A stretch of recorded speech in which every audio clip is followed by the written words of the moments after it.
Mazmur pasal 42 ayat 2 dan 3. Seperti rusa yang merindukan sungai yang berair, demikianlah jiwaku merindukan Engkau, ya Allah. Jiwaku haus kepada Allah yang hidup. Bilakah aku boleh datang melihat Allah? Pesan Tuhan bagi kita hari ini yaitu merindukan Tuhan seperti rusa yang merindukan sungai yang berair. Firman Tuhan memberikan contoh bahwa orang yang merindukan Tuhan itu harus seperti rusa yang merindukan sungai yang berair. Saudaraku yang dikasihi Tuhan, mungkin di antara kita belum terlalu tahu tentang bagaimana rusa ketika haus. Bagaimana ketika rusa itu haus dan dia mencari air. Tapi sepengalaman saya, waktu saya masih kecil dan kami di kampung, kebetulan kita tinggal di kampung, di pedalaman, sehingga kita banyak tahu karakter rusa. Ya.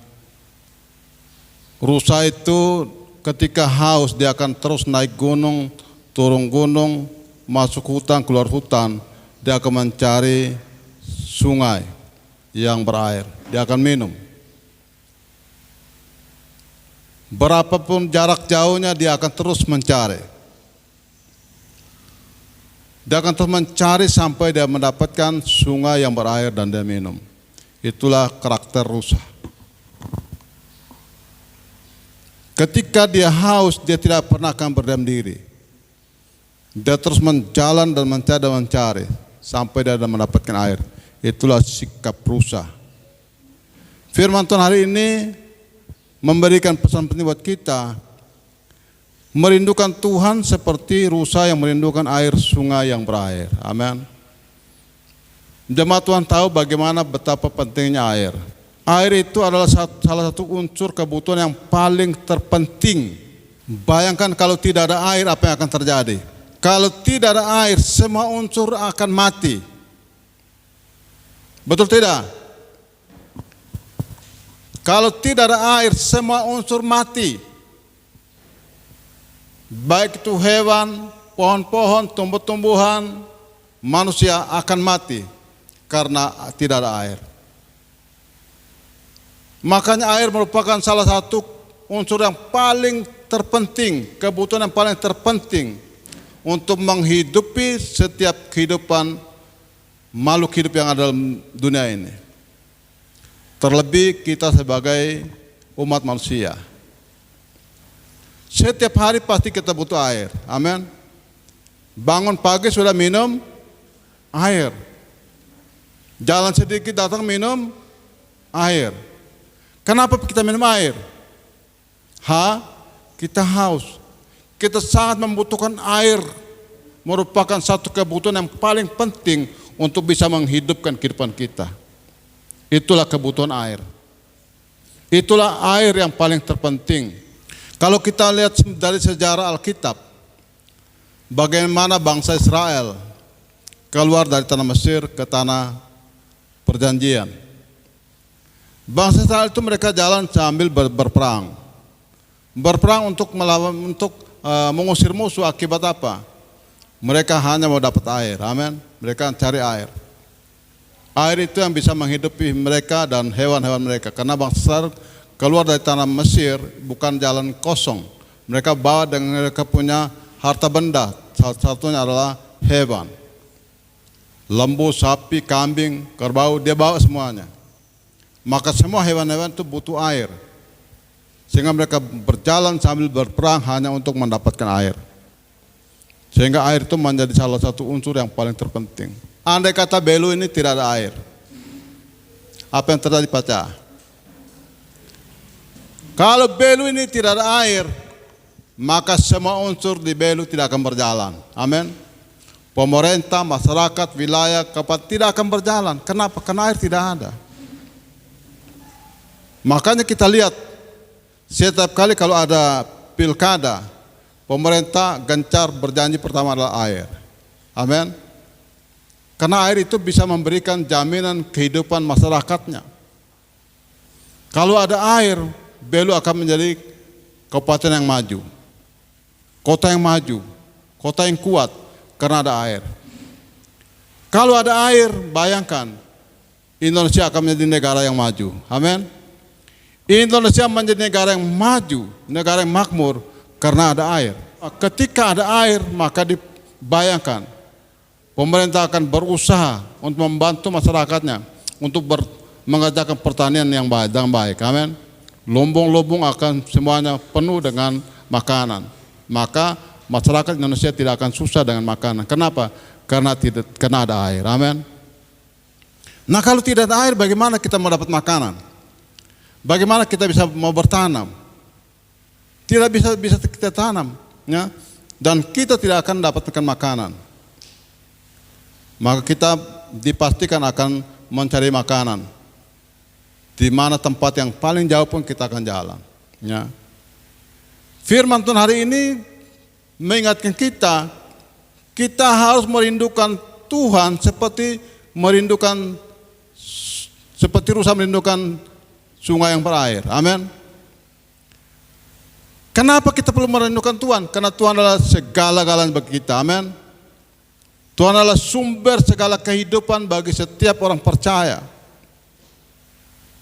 Jiwaku haus kepada Allah yang hidup.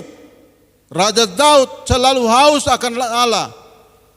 Kita lihat bagaimana sikap Raja Daud ketika dia haus dengan Tuhan. Kita lihat bagaimana karakter Raja Daud ketika dia haus dengan Tuhan. Dia tidak bisa tenang di tempat. Dia tidak bisa berdiam di tempat. Dia akan terus bangkit. Dia akan terus berjalan. Dia akan terus menari-nari. Bersorak-sorak bagi Tuhan. Itulah sikap Raja Daud menjadi orang yang haus akan Tuhan. Raja Daud tidak pernah kalah dengan hewan. Raja Daud tidak mau kalah dengan rusa. Yang kalau rusa haus, dia akan mencari air, menjadi sumber kehidupan. Raja Daud lebih daripada itu. Dia merindukan Tuhan. Dia haus akan Tuhan yang memberikan kehidupan bagi dia, yang memberikan keselamatan bagi dia, yang memberikan kekuatan bagi dia. Itulah yang Raja Daud cari. Amin. Hari ini bukan hanyalah masalah air minum yang kita minum setiap hari. Setiap hari saja kita butuh air minum untuk kita bisa minum, supaya bisa menyehatkan kita, menyegarkan kita.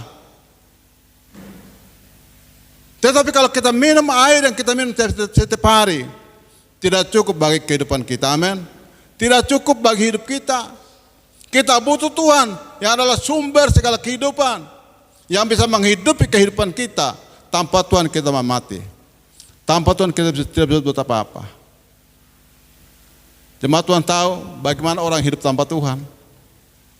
Kalau orang hidup di dalam Tuhan, betapa tenang, ada kesejukan, amin, ada kedamaian, ada kekuatan, ya, ada kedamaian, ada kenyamanan.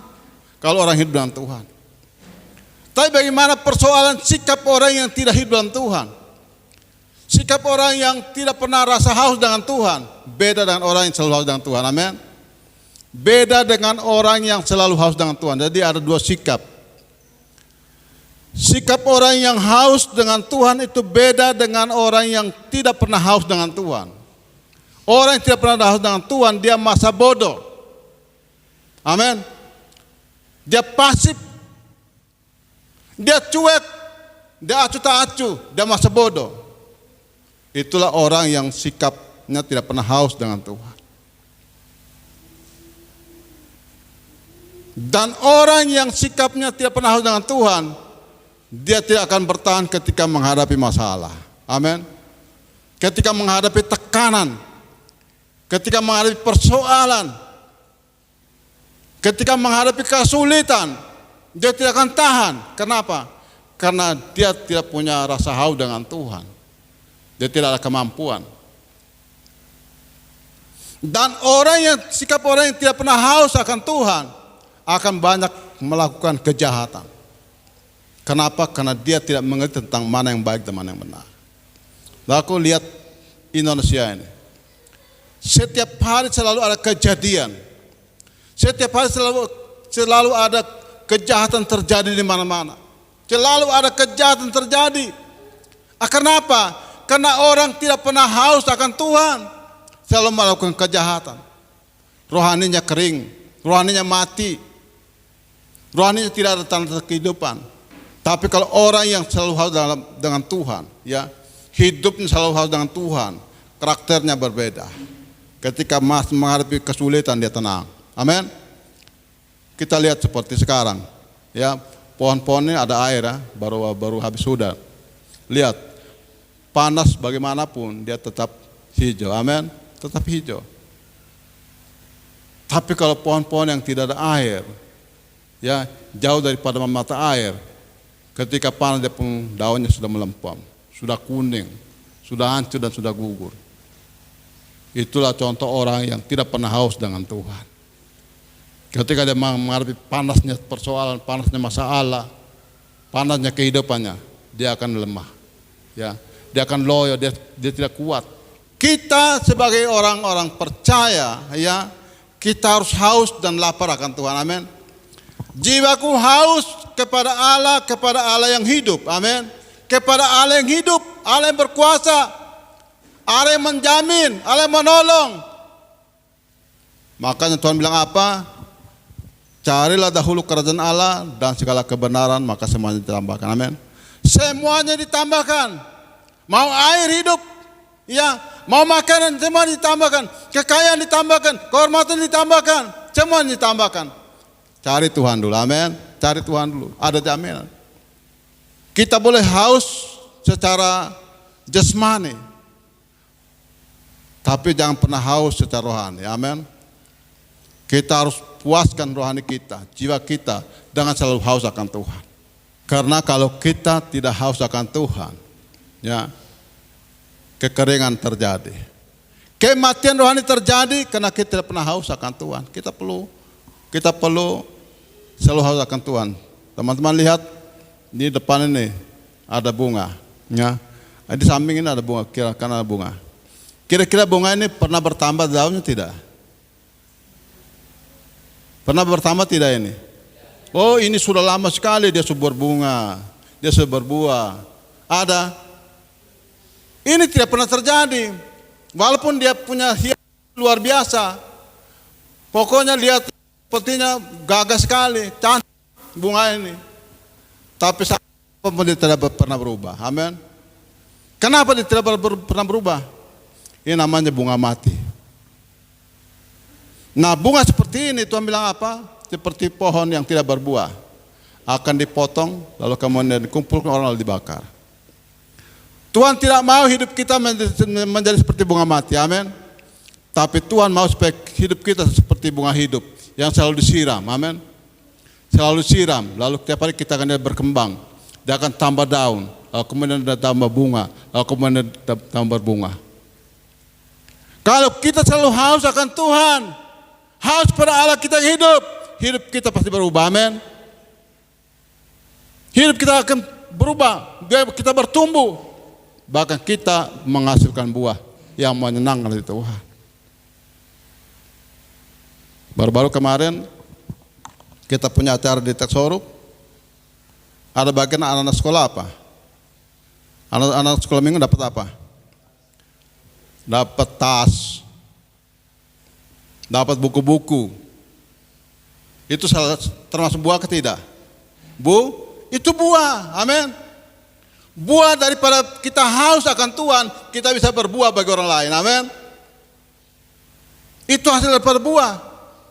Tapi kalau kita tidak pernah haus akan Tuhan, kau tidak pernah menghasilkan buah yang bisa dinikmati oleh orang lain. Amin.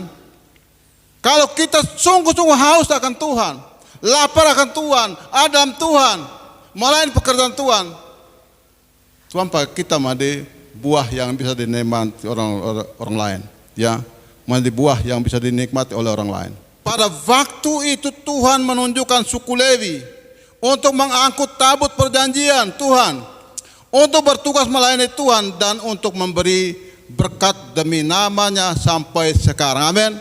Kalau kita haus akan Tuhan, hidup kita dipakai Tuhan dan menjadi berkat bagi orang lain. Amin. Tapi kalau kita tidak pernah haus akan Tuhan, seperti bunga ini tidak akan berkembang. Mau seperti bunga ini, tetap saja di tempat. Tapi kalau orang yang selalu haus akan Tuhan, dia akan berpikir bagaimana saya bisa berbuah. Amin.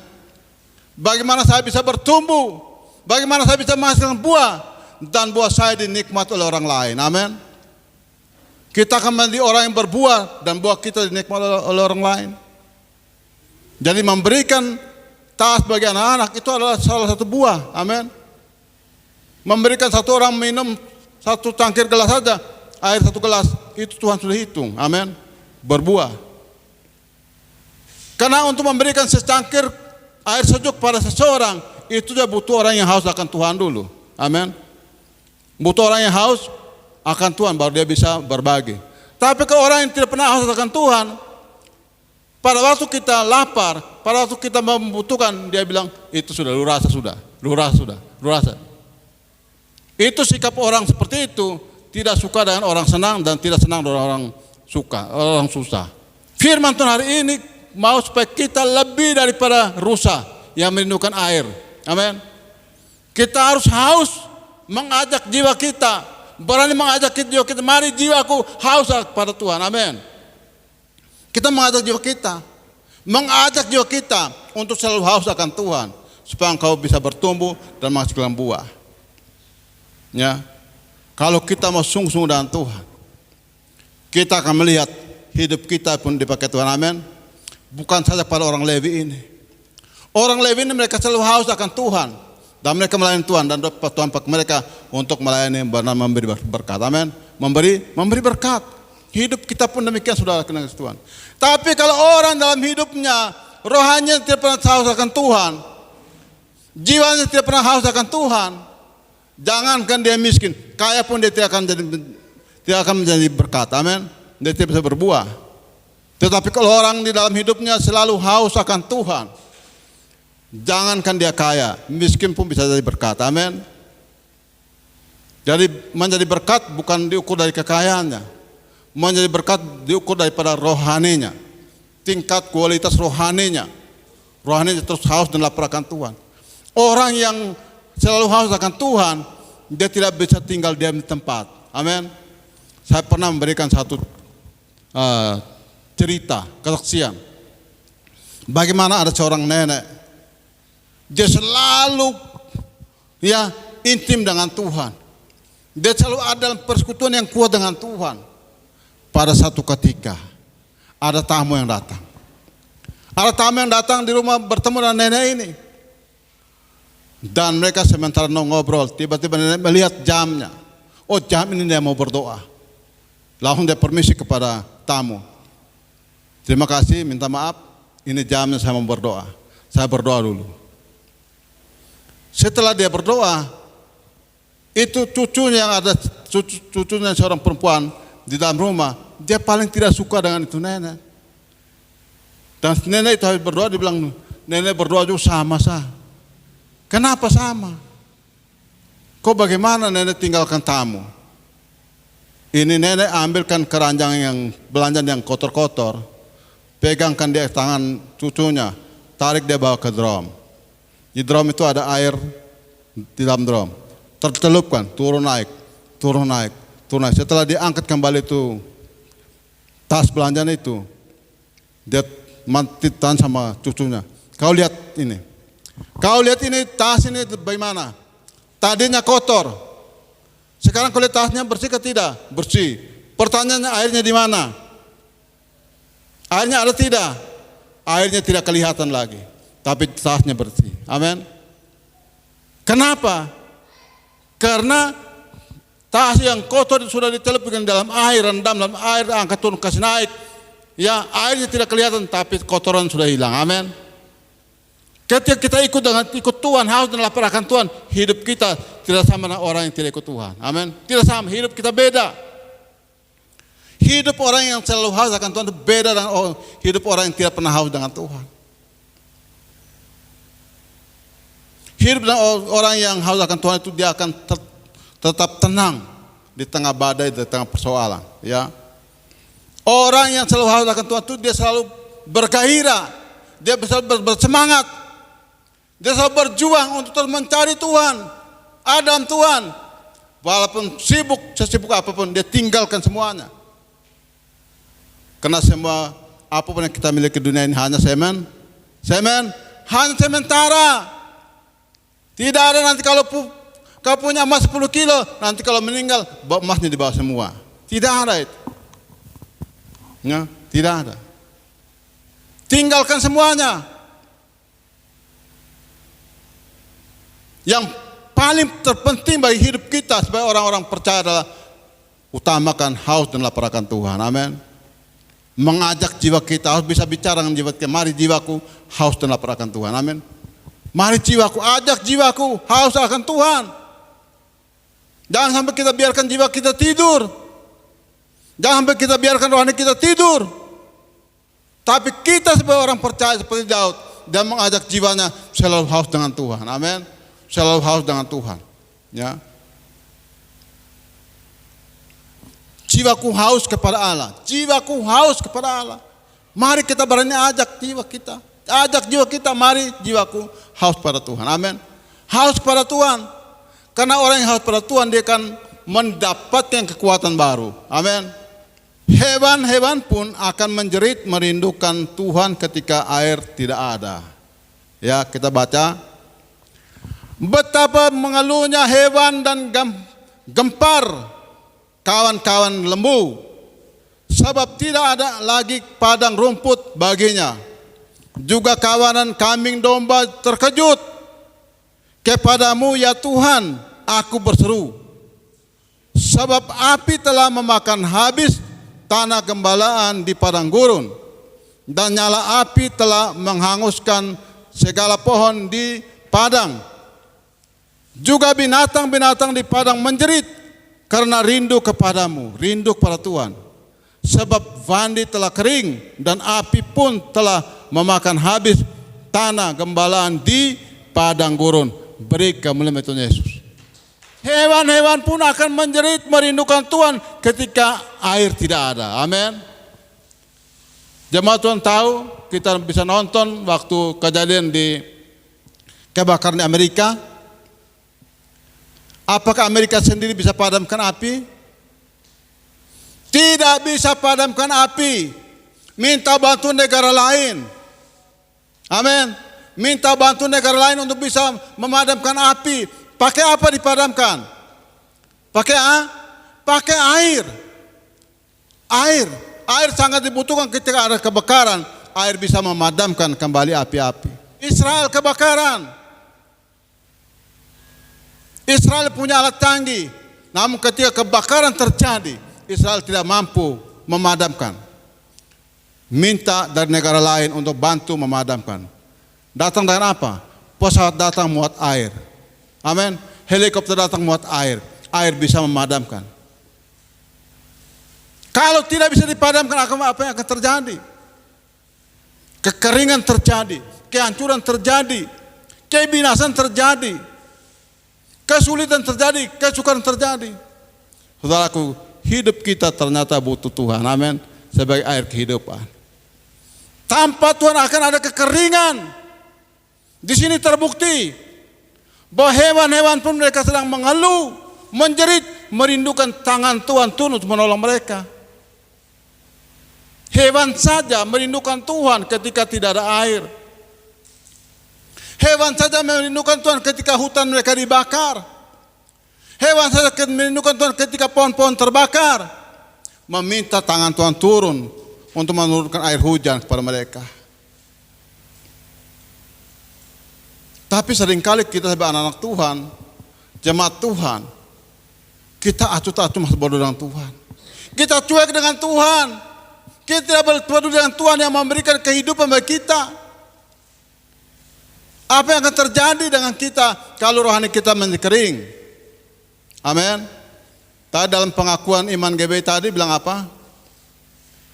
Orang benar akan bangkit pada kebangkitan, akan terbangkit pada kebangkitan yang pertama. Amin. Itulah orang benar. Orang yang selalu haus akan Tuhan akan bangkit pada kebangkitan yang pertama untuk diselamatkan. Tetapi orang-orang yang rohaninya kering, orang-orang jahat, Orang-orang cuek masa bodoh dengan Tuhan, tidak mau datang pada Tuhan, tidak mau haus akan Tuhan. Mereka dipersiapkan untuk kebangkitan pada kebangkitan yang kedua. Amin. Untuk di apa? Kebangkitan kedua untuk di apa? Dihukum. Hukuman kekal untuk selama-lamanya. Itulah orang yang tidak pernah haus akan Tuhan. Raja Daud tidak mau seperti itu. Maka Raja Daud selalu haus akan Tuhan. Firman Tuhan sudah jelas. Hewan saja pun menjerit. Hewan saja merindukan Tuhan. Ketika hutan mereka dibakar. Ketika pohon mereka terbakar. Mereka minta Tuhan. Mereka menjerit. Minta Tuhan, merindukan Tuhan. Tuhan turunkan air supaya hutan mereka bisa tumbuh kembali. Amin. Amin. Kehidupan terjadi ketika ada hujan. Banyak kalau di hari-hari ini, kalau tidak ada hujan, mengeluh. Aduh, ini kapan hujan? Ini bulan begini belum hujan. Ini sudah begini belum hujan. Seharusnya sudah hujan. Kenapa belum hujan? Manusia ini memang dia merindukan air yang dikasih Tuhan. Hujan turun. Tapi dia tidak pernah merindukan Tuhan. Dia tidak pernah haus dengan Tuhan. Tapi dia meminta berkat Tuhan. Ya, dia tidak pernah haus dengan Tuhan, tapi dia selalu minta berkat sama Tuhan. Menikmati berkatnya Tuhan, kita haus akan Tuhan. Amin. Coba nanti jemaat pulang rumah, tes. 1 hari tidak minum air. Bisakah tidak? Mulai hari ini semua kita pulang tidak boleh minum air. Baru kita rasakan. Kira-kira kita butuh air ke tidak? Baru kita bisa rasakan. Kalau tidak ada air, kita tidak minum air, bagaimana caranya? Kita masih tetap kuat? Atau kita loyo lemah? Kita tes. Tapi kalau kita setiap hari butuh air, kita perlu butuh Tuhan. Amin. Karena air itu adalah sumber dari Tuhan. Tuhan punya semuanya. Kalau Tuhan menutup mata-mata air, semua akan habis. Negara-negara besar boleh menonjolkan, boleh pamerkan senjata nuklirnya, tapi tidak akan bisa menghancurkan semua unsur di bumi. Tapi kalau Tuhan hanya menutup mata air saja, semua bumi akan hancur. Amin. Semua unsur akan hancur karena kehidupan daripada air. Ya, bersumber daripada air. Binatang-binatang dikatakan bahwa juga binatang-binatang di padang menjerit karena rindu kepadamu, merindu kepada Tuhan. Sebab Vandi telah kering dan api pun telah memakan habis tanah gembalaan di padang gurun. Hewan menjerit. Semuanya menjerit karena tidak ada air. Mereka datang menjerit pada Tuhan. Saya mau kata hari ini, ya, orang yang menjerit, ya, kita sungguh-sungguh menjerit, ya. Saat ini adalah saat di mana kita harus bisa menjerit, merindukan Tuhan dan mencari Tuhan seperti rusa yang menjerit untuk mencari sungai yang berair. Orang yang menjerit cari Tuhan akan mendapatkan Tuhan. Orang yang menjerit mencari Tuhan akan ditolong Tuhan. Orang yang menjerit mencari Tuhan akan dipulihkan Tuhan. Orang yang menjerit mencari Tuhan akan mendapatkan kekuatan. Orang yang menjerit mencari Tuhan akan mendapatkan kemenangan. Amin. Kemenangan. Dan orang yang menjerit mencari Tuhan akan diselamatkan. Tuhan berkat kita. Amin firman Tuhan.